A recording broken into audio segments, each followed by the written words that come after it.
نحمده ونصلي ونصلي على رسوله الكريم أما بعد فأعوذ بالله من الشيطان الرجيم. بسم الله الرحمن الرحيم. ربي اشرح لي صدري ويسر لي أمري واحلل عقدة من لساني يفقهوا قولي. ربي زدني علما ربي يسر ولا تعسر وتمم بالخير وبك نستعين.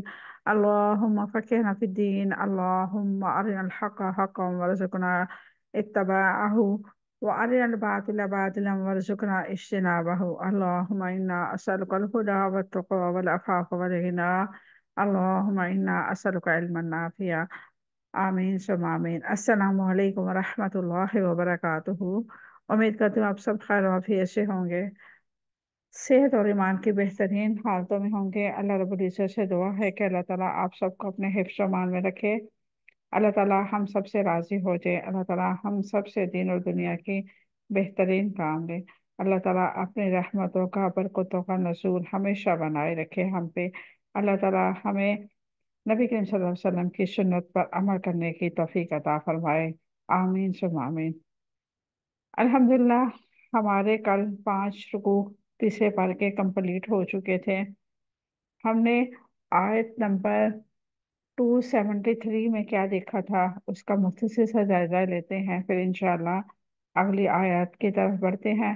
6واں رکوع کا آغاز کریں گے اللہ تعالیٰ کی توفیق سے۔ ہم نے پچھلی آیات مبارکہ میں دیکھا تھا کہ جو حقدار ہیں ان کو آپ خود ڈھونڈیں، کیونکہ جو حقدار ہیں اور نیک لوگ ہیں وہ اپنے آپ کو کسی کے سامنے گڑ گڑاتے یا ہاتھ نہیں پھیلاتے۔ ان کے چہرے، ان کے لباس، ان کی چہروں کے تاثرات آپ کو بتائیں گے کہ ان کو آپ کی مدد کی ضرورت ہے۔ اور اللہ کے راستے پہ جو نکلتے ہیں، اللہ کے جو داعی ہوتے ہیں، جو دین کی خدمت کرتے ہیں، ان کو دینا بھی بہترین صدقہ ہے۔ اللہ تبارک و تعالی ہم سب کو ایسی عمل کی توفیق عطا فرمائے کہ ہماری وجہ سے لوگوں کے چہروں پہ خوشیاں آئیں، لوگ ہمارے لیے دعا گو ہوں، ہمیں کسی کو کہنا نہ پڑے کہ ہمارے لیے دعا کیجیے گا۔ اللہ تبارک و تعالی ہمیں ایسے عمل کرنے کی توفیق عطا فرمائے۔ آمین ثم آمین۔ آج کی آیت مبارکہ 274 ہے اور چھٹا رکوع کا آغاز کرنے جا رہے ہیں۔ اللہ تبارک و تعالیٰ سے دعا ہے کہ اللہ تعالیٰ ہمیں عمل صالح اور علم کی ایسی توفیق عطا فرمائے کہ اس کے بعد ہمارے دلوں میں یہ باتیں نقش ہو جائیں اور ہم دوبارہ وہ کام نہ کریں جو ماضی میں کر چکے ہیں۔ ایسے گناہوں سے اللہ رب العزت ہمیں ہمیشہ بچا کر رکھے اور ہمارے اندر سے بخلی اور حرص والی جو بیماریاں ہیں وہ نکال دے۔ آمین ثم آمین۔ آغاز کرتے ہیں آج کی آیت مبارکہ کا۔ اعوذ باللہ من الشیطان الرجیم، بسم اللہ الرحمن الرحیم۔ الذین، جو لوگ ينفقون خرچ کرتے ہیں، اموالہم مال اپنے، باللیل رات کو، والنہاری اور دن کو، سرًا چھپے، وعلانیتاً اور کھلے، فلہم ان کے لیے، اجرہم اجر ہے ان کا، عند ربہم پاس ان کے رب کے، ولا اور نہ خوف کوئی خوف ہوگا، علیہم ان پر، ولا اور نہ ہم وہ سب، یحزنون غم زدہ ہوں گے۔ یہ تھی آج کی آیت مبارکہ۔ اب اس کے روٹ ورڈ دیکھتے ہیں۔ باللیل رات کو، لام یا لام اس کا روٹ ورڈ ہے، والنہاری اور دن کو، نون ہا را اس کا روٹ ورڈ ہے، سرن چھپے، سین را را اس کا روٹ ورڈ ہے، وعلانیتاً اور کھلے، عین لام نون اس کا روٹ ورڈ ہے۔ یہ تھے آج کے روٹ ورڈ۔ اب ہم مختصر سی تفسیر دیکھتے ہیں۔ الذین ينفقون اموالهم باللیل والنہار سرا وعلانیۃ فلہم اجرہم عند ربہم ولا خوف علیہم ولا هم یحزنون، جو لوگ اپنے مال رات اور دن چھپے اور کھلے خرچ کرتے ہیں تو ان کے لیے ان کا اجر ان کے رب کے پاس ہے، اور ان پر نہ کوئی خوف ہوگا اور نہ ہی وہ غم زدہ ہوں گے۔ یہ آیت مبارکہ کا شان نزول ہم سب سے پہلے دیکھیں گے۔ بغوی نے سیدہ ابو امامہ رضی اللہ عنہ اور سیدنا ابو ذر رضی اللہ